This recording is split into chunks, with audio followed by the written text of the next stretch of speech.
De la Comisión Auditora de Frecuencias, don Guillermo, un placer saludarle.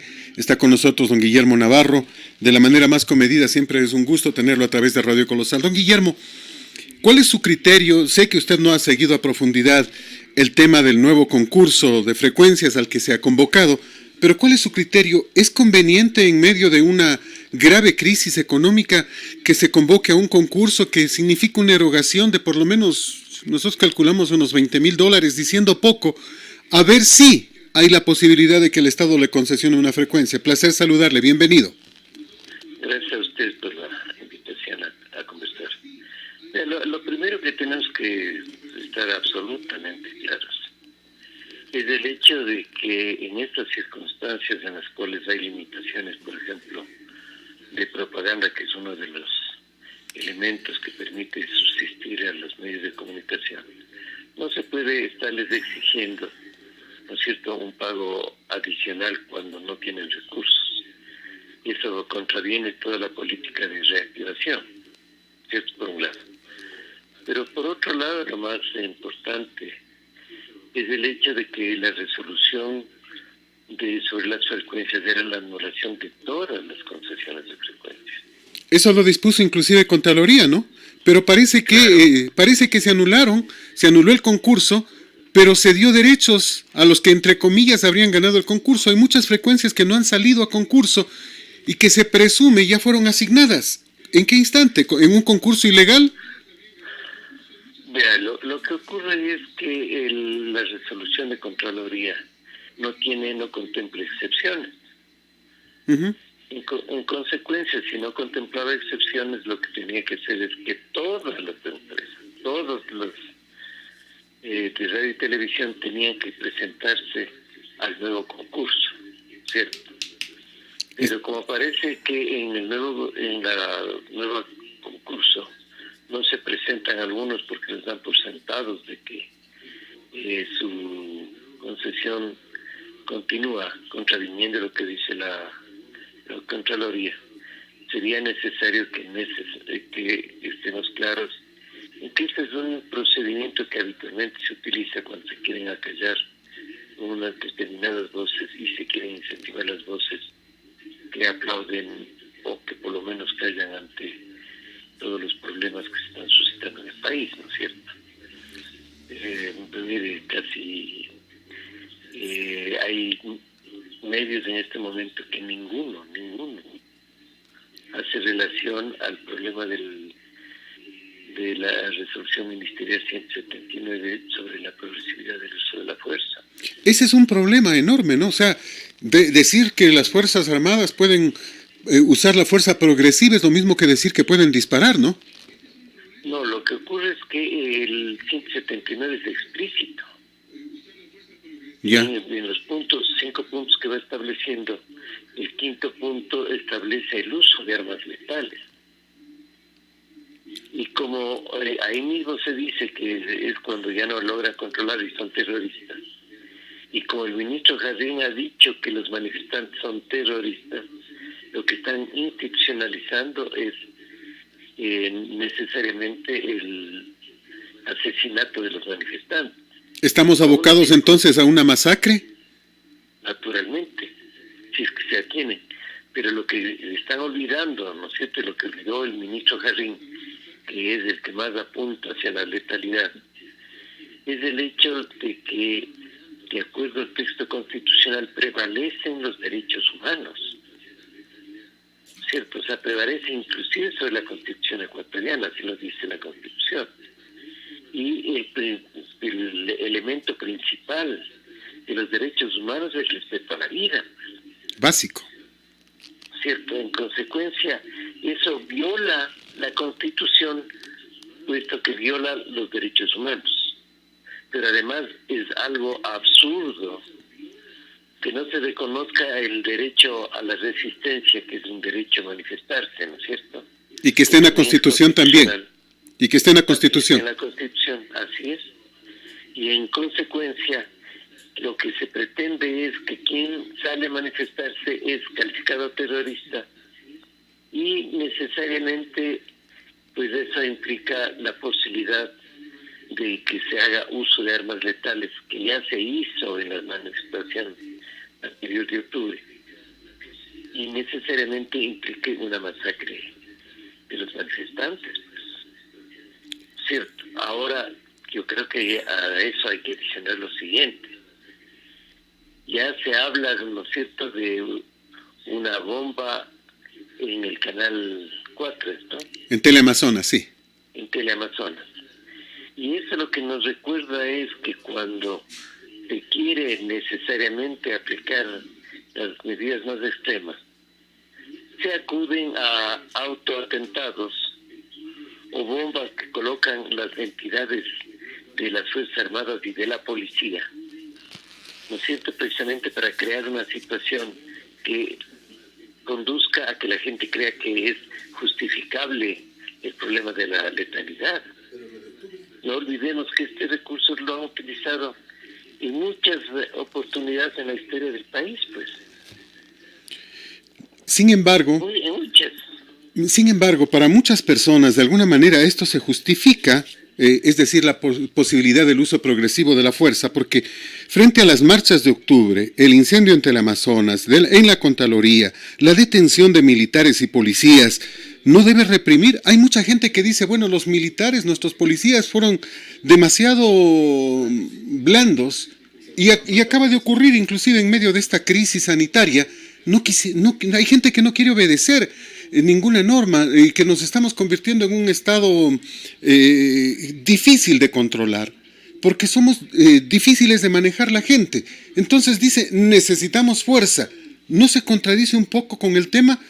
¿O la fuerza tiene que venir de las propias autoridades sin necesidad de estas leyes que podrían ser muy graves, ¿no? O sea, lo que ocurre es que desde que asumió el Ministerio de Defensa el general Hassan, en su formación militar, él cree que está en un campo de batalla, pues. Como no ha tenido la oportunidad de estar en el campo de batalla en los eventos que hemos atravesado en la historia reciente del Ecuador, él cree que está en un campo de batalla, y lo cual es absurdo, ¿no es cierto? Y la gente no puede de ninguna manera renunciar a principios elementales como es el derecho a la vida, sobre la base de dos eventos, principalmente lo de la Contraloría y lo de Teleamazonas, que según investigaciones, principalmente sobre el asunto de la Contraloría, en el cual la policía no hace absolutamente nada y están rodeando la Contraloría, permiten lo que hace pensar que más se trataba de un atentado organizado desde las esferas del poder. En consecuencia, la gente también tiene que analizar y tenemos que reflexionar cuál fue realmente el actor de ese delito, ¿no? ¿Y lo de Teleamazonas? ¿El incendio? Exactamente es lo mismo, pues. Aquí hay norma en la cual se introducen personas que dependen del poder y que son los que llevan a esas posiciones extremas. Eso no es nada raro, ¿no? Y en la historia nacional, mire, eso ha ocurrido en cantidad de veces. Por ejemplo, en los años 70, cuando el asesinato del presidente de la FEU, Milton Reyes, también se habló pues de que el ministro Acosta, entonces de Defensa, de que eran unos vándalos y que necesariamente casi había que exterminarlos. Ese es un argumento que se utiliza el poder permanentemente y nosotros no tenemos que caer en ese engaño. Y lo de octubre, mi querido don Guillermo, ¿qué pasó en octubre? Porque aparentemente tras el sector indígena, y se está comprobando cada vez más, estaba el correísmo y estaban las denominadas fuerzas del choque, los CDRs, que estuvo alistando, los comités de defensa de la revolución, que estuvo alistando Correa durante los 10 años. ¿Ese no es otro peligro? Vea, esto de la creación de estos comités de defensa de la revolución era una copia vil, no mal hecha de lo que son los comités de defensa de la revolución cubana, en los cuales tienen otro tipo de connotación. En el caso de aquí nunca se supo cuál era el objetivo de esas organizaciones, y peor si eran organizaciones de tipo militar, ¿no? Usted acordará que lo único que existió es unas fotografías del señor Coyahuasi con un grupo de gente en el Pichincha, o sea, en Cruz Loma, realmente, más abajo de Cruz Loma, en la cual aparecían que estaban aprendiendo a formarse en escuadras y ese tipo de cosas. Esas son realmente payasadas, ¿no es cierto?, que utilizan y la gente cree. Porque en el momento actual, en la comunicación política principalmente, es conocido, ¿no es cierto?, que lo que impacta son las emociones. Y en consecuencia, no se comprueba si la información es verdadera o falsa, sino que si suscita una emoción, eso ya es más que suficiente como para que la gente se alinee con una u otra posición. Como ha pasado en Estados Unidos en estos días. O como, claro, en Estados Unidos. En Estados Unidos hay evidencia de un asesinato, ¿no es cierto?, por asfixia. Y salen las manifestaciones, y en los Estados Unidos se produce un fenómeno que es realmente interesante. Hay estaciones de policía que cuando se acercan los manifestantes y piensan que van a ser atacados, se hincan, no sé si usted ha visto. Lo vi. Y la gente naturalmente entiende que es una forma de excusarse por un exceso, y necesariamente se abrazan y se perdonan. Pero aquí no es que piensan hacer algo para perdonar, porque usted recuerde que en octubre hubieron asesinatos, pues, con armas letales. Aquí hubieron asesinatos con armas letales. Pero disparó realmente la policía, disparó el ejército. Ese es uno de los temas. O sea, obviamente se nos queda en una duda enorme. Hay evidencias clarísimas cuando unos chicos están gritando, ¿cierto?, a la policía, y están cubriéndose con unos cartones. Lo vi. Un chico cae con un tiro en la cabeza, pues. Pero bien grabadito, ¿no? A 3 pasos estaba Telesur para hacer la grabación. ¿Sabe usted si murió esa persona? Pero verá, lo que ocurre es lo siguiente. Pero el herido, el disparado en ese instante, ¿murió o vive? Muere, pues. Si muere con un disparo en la cabeza. No aparece. O sea, la propia Comisión de Derechos Humanos no lo pone en ningún lado. No aparece en el informe de Derechos Humanos ni en el informe de nadie. A mí me da un poco de duda, y le explico por qué, mi querido don Guillermo. Porque normalmente si suena un disparo, lo que hace todo el mundo es botarse al piso, ¿o no? Eso es salvar la vida, pues. Todo el mundo se bota al piso. Le voy a contar, porque ahí le veo que todo el mundo corre a socorrerlo, y está bien. Pero la naturaleza humana, el instinto de conservación nos dice que lo primero que hago es botarme al piso porque la siguiente bala podría ser a mí, ¿o no? Pero no, verá. Lo que ocurre es que depende del tipo de arma que usted utilice. Cuando usted dispara a distancia, a una buena distancia, habitualmente utilizan armas de francotiradores. No es cualquier policía que apunta y pega a 200 metros. ¿Pero tenemos francotiradores aquí?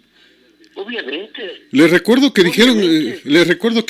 en el tiempo del correísmo, cuando se habló de el 30S, se determinó que realmente los francotiradores desaparecieron en 1995, los 2 grupitos que existían, debido a que no había recursos. En Sucre sí era muy costoso mantener justamente estos grupos. Discúlpenme, yo conozco y he constatado personalmente, existen armas para francotiradores. Y los disparos con lo que muere me parece el policía Jiménez, es disparado desde el techo de donde se hace criminalística, porque esa es la trayectoria del tiro. Y en esos casos, con ese tipo de armas no se escucha pues una detonación brutal como para que escuchen todos los que están alrededor, ¿no? Son armas de altísima velocidad. En consecuencia, vea, yo lo de los grupos estos de defensa de la revolución me parece que fue una faltochada, una tontería que no sabían ni cómo manejarla ni para qué era. Y sin embargo los saqueos, porque actuaron como terroristas, aquí en Ambato tuvieron saqueos, inclusive No. recientemente. Vea, los saqueos son aprovechados también por delincuentes. Usted se acordará en Guayaquil. ¿Cuántas veces no han saqueado los delincuentes en Guayaquil aprovechándose de una movilización de ese tipo? Eso ha sido permanente. Porque no se olvide que en el país también existe una situación de desempleo horrorosa. Terrible. Que incide sobre el nivel de delincuencia. Y es que nos están robando todo el tiempo, don Guillermo. Usted ha tenido la gentileza a través de este medio de hacer varias denuncias muy importantes, pero se han quedado en aquello, en denuncias. Nadie sigue, nadie determina nada. Yo sostengo, ¿no es cierto? Yo sostengo que en el país hay una colusión entre las instituciones del Estado. Que eso lleva a que se oculten, ¿no es cierto?, delitos evidentes, comprobados, y que no se siga para adelante. Eso es un hecho. Y yo le quiero mencionar algo que también en mucho tiempo, de forma reiterada, yo he mencionado. ¿Por qué no firma el fiscal general de la Nación el proyecto de convenio enviado por el Instituto de Basilea? Para que los gente y los compañeros de los ciudadanos que nos están escuchando se entienda mejor. El Instituto de Basilea tiene la posibilidad y ejecuta una revisión de todas las transacciones financieras que se hacen a nivel mundial. Todas. Y en consecuencia, cuando se produjo el lavallato en el Brasil y incluido los Estados Unidos, se acordará en el caso de Odebrecht, o sea, con la información del Instituto de Basilea en los Estados Unidos se recuperó casi $4,000 millones. Y en el Brasil cosa igual. Y aquí no lo quieren firmar, a pesar de que ese documento, ese proyecto está desde el tiempo del fiscal general Chiriboga. No lo firmó. Él dejó un largo explicación de cuál era el estado del convenio al fiscal Vaca. Tampoco lo firmó. Tampoco lo firmó la doctora Palacios, que le sucedió. Tampoco lo firmó Pérez Reina. Y tampoco lo firma la doctora Salazar. ¿Por qué razón? Porque el convenio de Basilea dice que ellos ayudarán a identificar todas las transacciones dolosas que se hayan producido en el país. Que señalarán los nombres y apellidos tanto de los corruptos como de los que corrompen. Que indicará el monto del soborno. Que señalarán el procedimiento que utilizaron para recibir la plata. Y que ellos recuperarían todo el dinero sin costo para el país. ¿Por qué no lo hacen? ¿Por qué no? Porque con certeza, si se firma el convenio con el Instituto de Basilea, conoceremos a todos los corruptos de este país, sin excepción, a todos. ¿Y quién va a gobernar? Esa es una pregunta, pero la otra es, ¿por qué que cuando mandaron el problema del proyecto de ley, ¿no es cierto?, para que en el caso de los casos de corrupción se recupere todos los bienes que provengan de ahí, no solo de los autores, sino de sus familiares, etcétera? ¿Por qué no firmaron pues en la Asamblea Nacional? Porque ellos también están en esos casos, pues. En esos casos, vea el caso de Mendoza. Que debería estar preso, ¿no? Ahora de Litardo. En consecuencia, en este país nadie quiere hacer nada. Nada.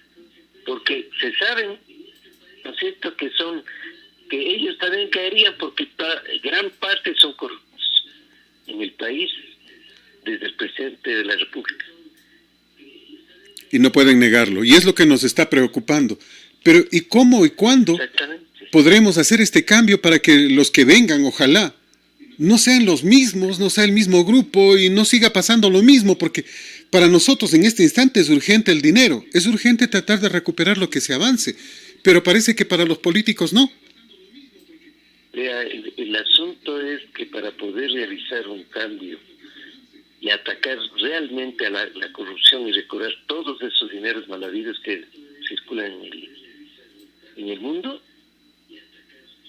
se requiere disponer de un presidente que tenga la decisión política cierta para acabar con la corrupción.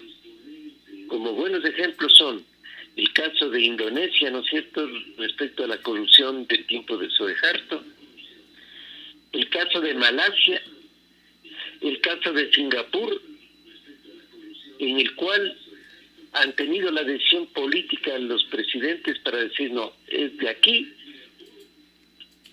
digamos, vamos a juzgar a todos, con medidas incluso extremas como el fusilamiento. Y parece que es la única forma, ¿no? Que cambiemos el país. Sería interesante que el ministro Jarrín dijese que va a utilizar armas letales contra los corruptos. Claro que sí, claro que sí. Ahí tendría suficiente número para satisfacer sus instintos belicistas. Nos quedamos, ¿cierto? Sí, obviamente, nos quedamos pensando en demasiado. Que no tengamos municiones suficientes como para poder acabar con todos ellos. Eso también es otro problema. Si no, este país va a seguir así, porque la corrupción no es un problema de tiempo de Correa, no es un problema del tiempo de Moreno. Vea, la corrupción en este país data de, no sé, desde la creación de las repúblicas. Así de simple. Obviamente. Aquí las grandes fortunas son producto de apropiaciones, ¿no es cierto?, indebidas de lo que se llama acumulación primitiva del capital, que es la forma violenta de apropiarse de bienes ajenos. ¿Ya de dónde salieron, pues, las grandes fortunas? Si me permite, le voy a hacer una referencia. En la zona cacaotera, ¿no es cierto?, de los ríos, eran propiedad de las comunidades. Y mediante resoluciones del municipio de Guayaquil, se apropiaron de esos terrenos comunitarios. ¿Sabe quiénes se apropiaron? ¿Sabe quiénes eran los de la zona cacaotera? Los Durán Valle, los Aspiazo Seminario, los Seminario, los Raita, citarle los más grandes. Y si alguien piensa que yo estoy exagerando, le remito a que lea el libro de Hammerlich sobre la historia de Guayaquil. Ahí están con nombres y apellidos. ¿Cierto? En consecuencia, mire, esta es una cuestión muy compleja, es muy extendida, y en consecuencia para eso se requiere alguien que realmente tenga la firme convicción de que tiene que acabar con eso. Me quedo pensando en todo lo que ha pasado en estos días, en los últimos días, porque si bien, como usted lo dice, la corrupción no es de los últimos 13 años, sino de todo el tiempo, en estos últimos años ha habido cinismo, ¿no? O sea, como cuando nos dicen los kits alimenticios cuestan $590,000 más porque los fideos no tienen gluten. O sea, ya se burlan. Lo del asambleísta que usted mencionaba, Daniel, es la voz de la corrupción. Vea, o sea, ¿quién puede creer que el asesor tenía $1,600,000 y él no tenía nada que ver o no tiene nada que ver? Porque no lo han citado siquiera que dé declaraciones.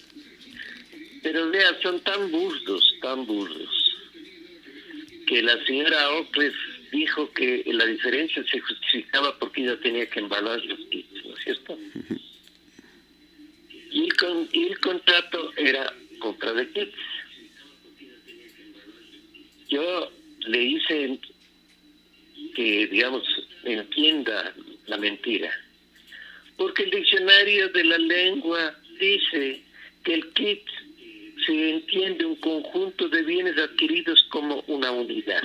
Es decir, los kits llegaron ya constituidos, estructurados. Si no, no es kit. Entonces, era mentira, pues. Era mentira de que ella había tenido que comprar las cajas de cartón, el plásticos, etcétera, para poder constituir o organizar los kits y poder enviar. Es una mentira, pues. Pero vea,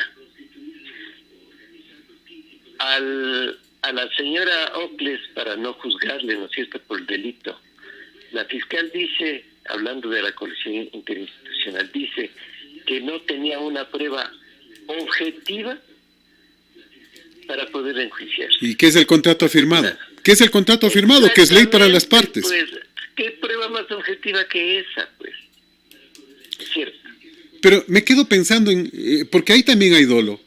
Cuando juzgamos por tráfico de influencias, este delito de Ocles, sí hay tráfico de influencias de Ocles cuando pone a su cuñado, cuando pone a sus sobrinos, cuando pone a sus agnados y cognados a trabajar con ella. Ahí hay tráfico de influencias. Pero no es ese el delito que se está persiguiendo, sino la compra con sobreprecio de estos kits alimenticios. Ahí hay peculado, ahí hay concusión, pero no hay tráfico de influencias en eso. Pues, o sea, estamos al revés. Eso es lo que yo llamo, ¿no es cierto?, que están coludidas todas las entidades del Estado. Porque la Fiscalía hace eso para defenderle a una corrupta. ¿No es cierto? A Mendoza no lo cogen preso. ¿Por qué?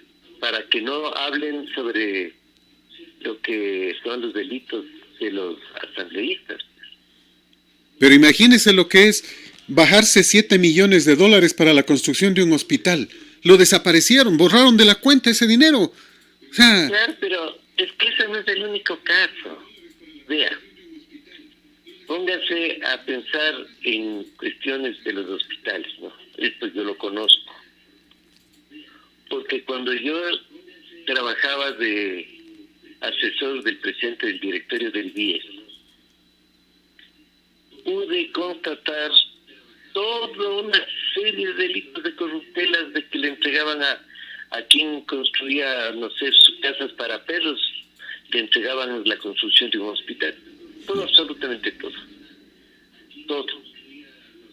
Ya, y no se ha hecho nada. Cuando demostré también en un estudio que me pidió exactamente la misma Asamblea Nacional sobre el problema de los medicamentos, de la compra de medicamentos, que es cooperativa, como se llama dentro de la ley, el IES, la ISPOL, ISPA y el ISPA, sí, por $1,000 millones. Yo les demostré que ahí se llevaron $400 millones. El 40%, ni más ni menos. Y claro, ahí Ramiro González salió premiado nomás, le cambiaron al ministerio. Después se fueron viendo todas esas cuestiones, ¿no es cierto? Entonces, vea, este es un país en el que desgraciadamente la gente no tiene la decisión, quienes tienen el poder, ¿no es cierto? La decisión de acabar con eso, porque se saben que ellos también están dentro. Ese es el problema. Ellos se saben que están dentro. Ayer, por ejemplo, tengo también todas las constancias del enriquecimiento ilícito de la señora Rivadeneira. ¿Y no pasa nada? Nada. Mucha gente dice, es que no es cierto. Es que solo lo único que tiene es la casita de casi $500 millones hecha con el IES, dice. Tengo una copia del informe de la CNAIN sobre el enriquecimiento ilícito de la señora Rivadeneira. Le voy a rogar que nos facilite una copia para poder ponerla. Se los hemos entregado. En el caso de este gobierno, al señor Carvajal cuando era ministro. Y nada, no ha pasado nada. Es que era parte del Nadie grupo, dice pues. nada. Era parte del grupo y lo sigue siendo el señor Carvajal. Exactamente, pues. Y vea, si hablamos de tráfico de influencias, el señor Roldán no le hace embajador a su padre, que hace una declaración tan horrorosa en Europa que todo el mundo se le burla. Sí, lo recuerdo. Pero ¿qué dice el señor Roldán? Dice que él no tiene nada que ver porque al papá lo pusieron antes de él ser nombrado. Cuando está desde el 2009, pues en la Comisión de Transparencia de la Gestión, fue el secretario anticorrupción de Correa, pues. Claro, lo que ocurre es que la gente busca argumentos, ¿no es cierto?, para tratar de justificar lo que es injustificable. Es injustificable. Yo he visto una lista elaborada de todos los parientes que están cumpliendo funciones en el exterior y ninguno cumple el menor requisito. No cumplen. Y está. La hija del presidente renunció no porque ella consideró o reconoció que había un delito, sino porque la presión ciudadana era de tal magnitud que ella tuvo que renunciar, pues. ¿O no es así? De verdad que sí. Claro. Y así, vea, tenemos a cientos ahí. Este señor Guates, ¿no es cierto? Que llega al IES. Por los muertos, que no sabe contar porque le sobran muertos o le faltan nombres, bueno, lo que sea, ¿no? Que quebró a TAME. A los medios públicos. A los medios públicos. Y ahora le ponen en el IES. ¿Y sabe por qué le ponen en el IES? Porque el Estado, como dice ya cuando está saliendo el gerente general del IES, el mayor deudor es el Estado. Y si el IES tiene problemas a futuro, es porque no le han entregado el 40% que constitucionalmente tenía la obligación del Estado de entregar. Diego Delgado Jara dice que le deben 18,000 y pico de millones de dólares. Claro, le escucho a Marco Proaño que dice... Marco Proaño Maya dice en cambio que son 28,000 millones, 18,000 de préstamos y de lo que no le pagaron, de lo que tomaron del IES indebidamente, alrededor de 10,000 millones más, es decir, 28,000 y pico millones. Pero yo lo del IES no conozco, lo del BIES sí conozco. En el BIES del Estado debía 13,000 millones de dólares de préstamos. El BIES tiene adicionalmente bonos, porque le han entregado bonos para los refinanciamientos, papeles bonos del Estado. ¿Sí? Si sumamos esos, el no pago del 40%, más el no pago de la deuda, y más los bonos del Estado, llegan como a 18,000 millones de dólares. Si le pagarían, solo le entregarían el 40%, el IES no tiene problema de liquidez. Y si no... IES necesita 450 millones mensuales nomás. Y ese es uno de los temas que nos preocupa, porque se dice que no hay ya fondos prácticamente para pagar a los jubilados, que en 2 meses se acabarían los dineros. Pero porque en el listado de todas las acreencias que tiene el BIES, el Estado tiene 18,000 millones que no le paga, pues. Claro. Y a eso hay que agregar los 2,000 y más del servicio de salud, ¿se acuerda? Claro. Que Espinosa decía que no ha de pagar, etcétera. Y después, cuando ya salieron las cuentas, que son 3,000 millones, tampoco le han pagado. Y es que Pero, ¿sabe qué es importante en este caso? Lo importante en este caso es que se está estableciendo en el país lo que se llama necropolítica. La necropolítica está orientada a tratar de exterminar a los que el Papa califica como desechables. ¿Quiénes son los desechables? Los pobres, pues. Los pobres. Por eso la ridícula disposición de que salgamos nomás ya en semáforo amarillo, cuando nos dijeron que nos quedemos en casa cuando habían 4, 10, 100 infectados. Ahora nos dicen que salgamos nomás cuando hay 38,000 infectados y más de 5,000 fallecidos. Le voy a contar, pues lo más grave es, ¿no es cierto?, que en lugar de pagar a las instituciones que cubren a los sectores de riesgo de la población ecuatoriana, pagan la deuda externa, ¿no es cierto?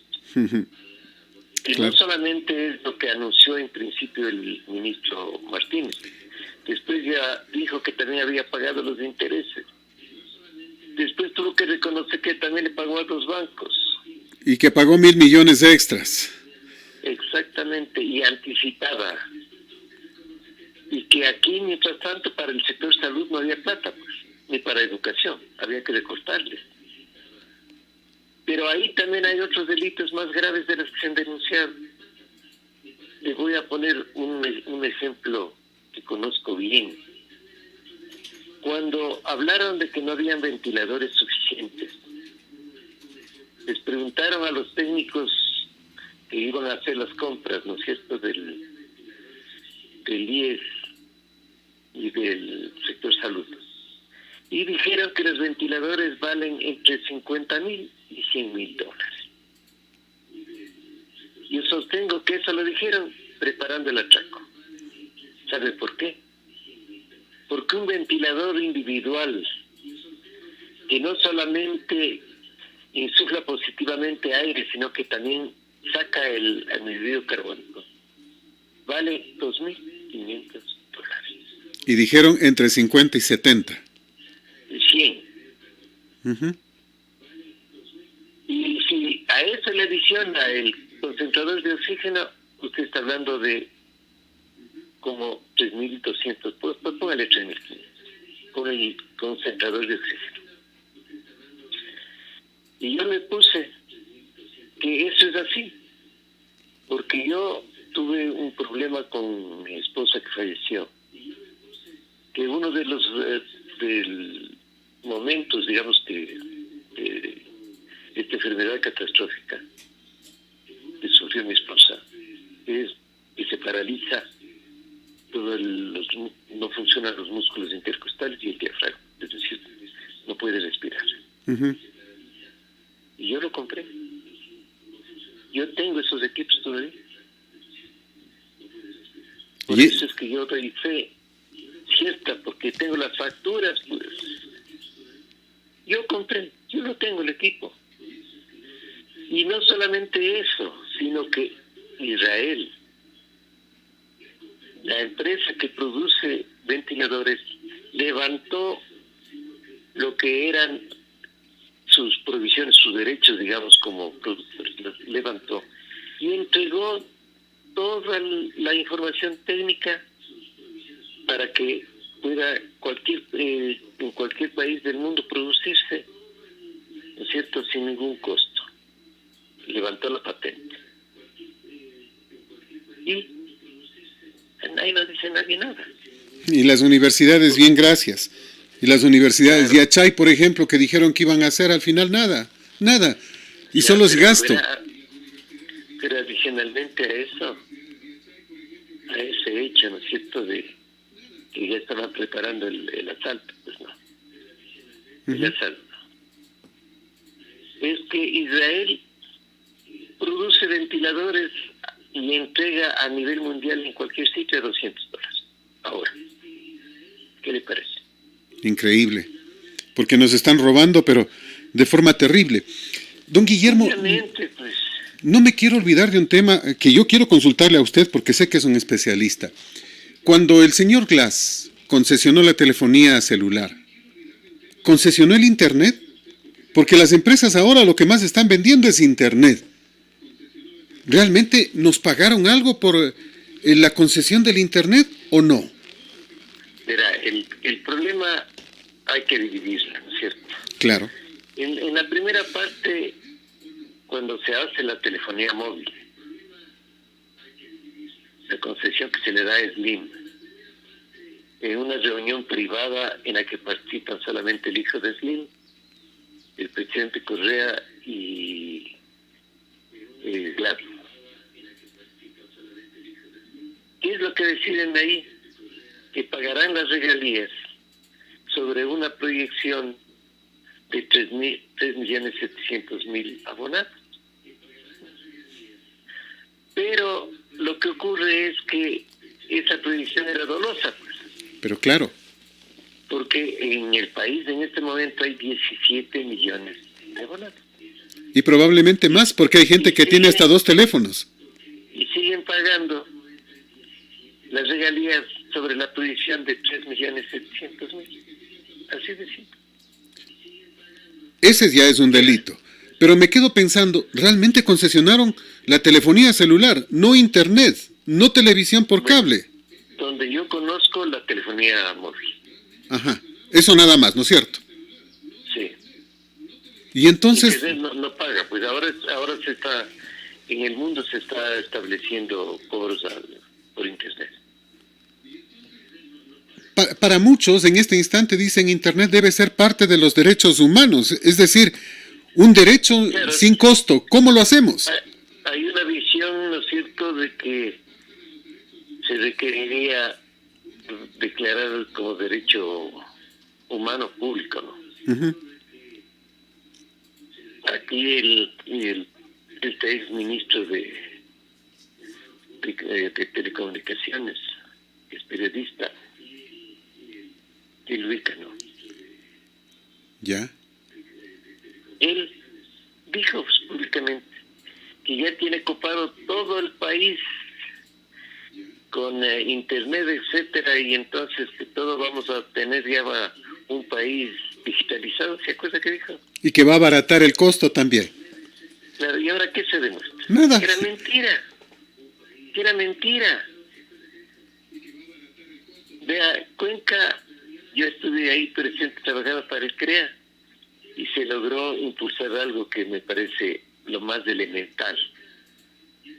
El internet exista de conexión a internet en los espacios públicos gratuitos.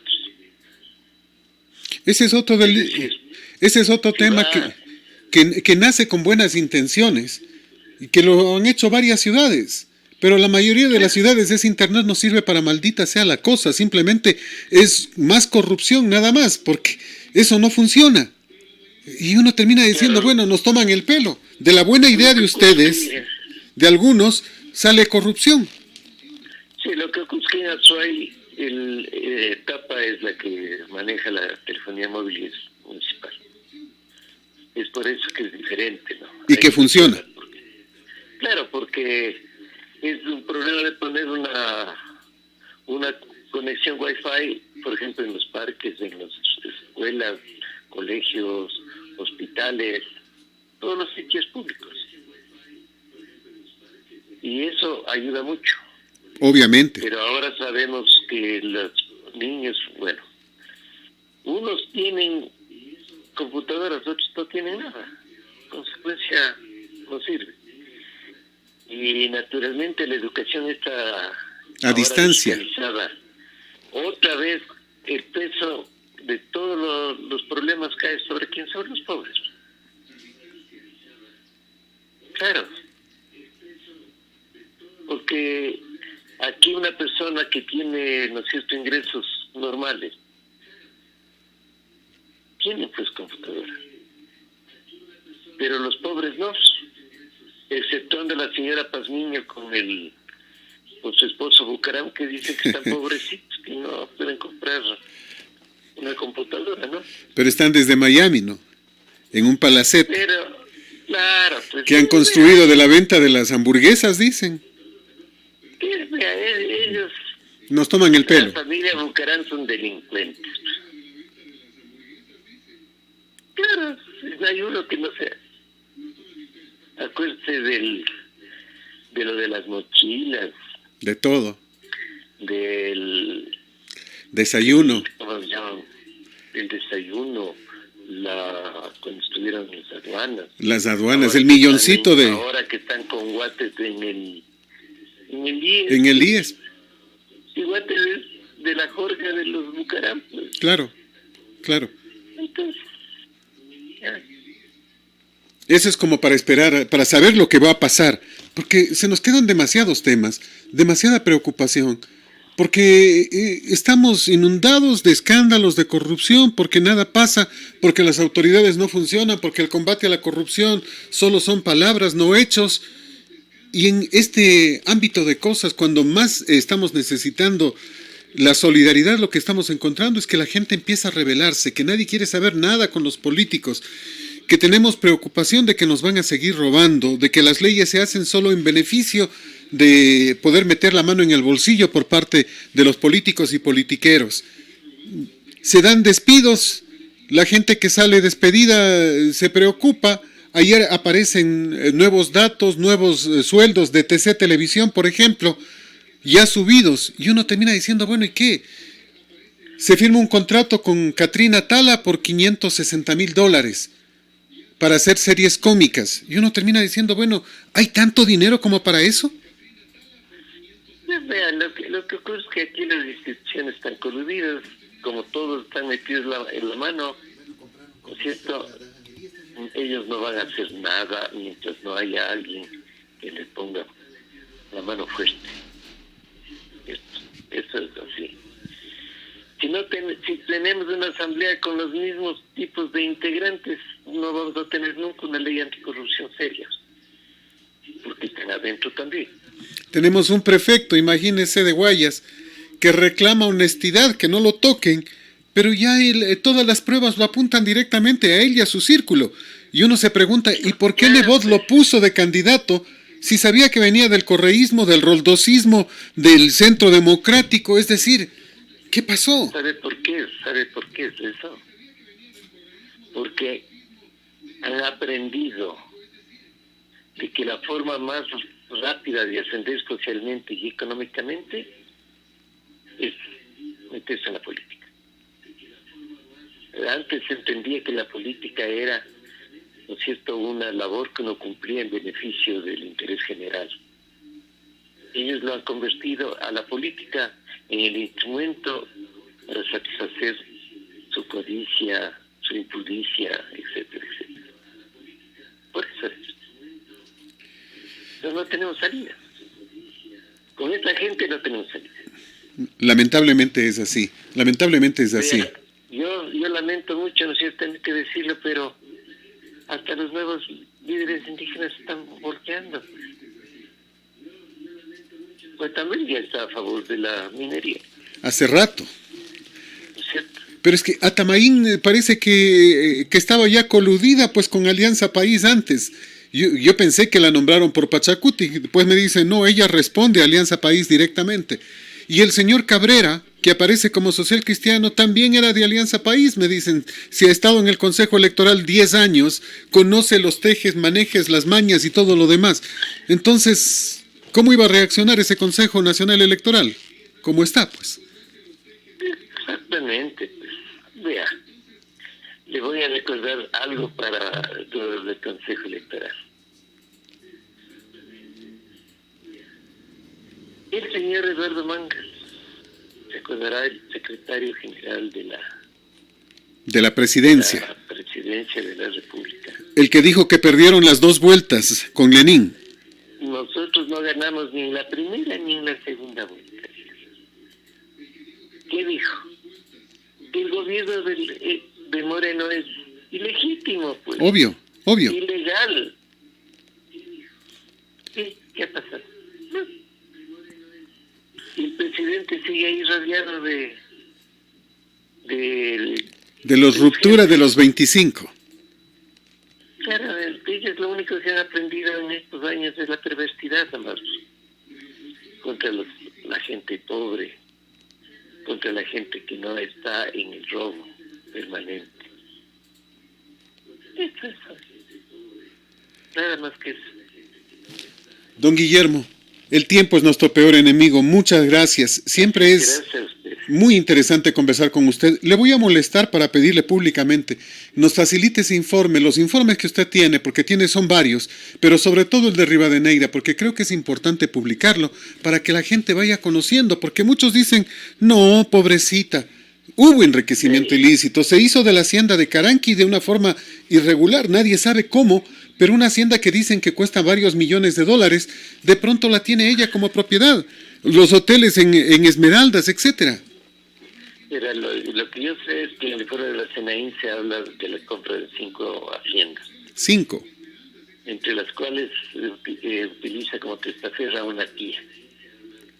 Y el informe se inicia, la investigación se inicia, porque se da un conflicto en que la tía no le quiere entregarle la hacienda para la cual usted nombre. ¿Qué le parece? ¿De familia ha sido o no? De familia. Reitero el abrazo. Un placer enorme. Gracias a ustedes, muy amable. Muchas gracias. Vamos a seguir molestándole porque estamos convencidos de que usted tiene mucho que contarle al país. Gracias, don Guillermo. Fue presidente. Un placer enorme conversar con usted. Igualmente, muy amables. Gracias. Estamos concluyendo. Es colosal, ¿a qué sí le dice la verdad?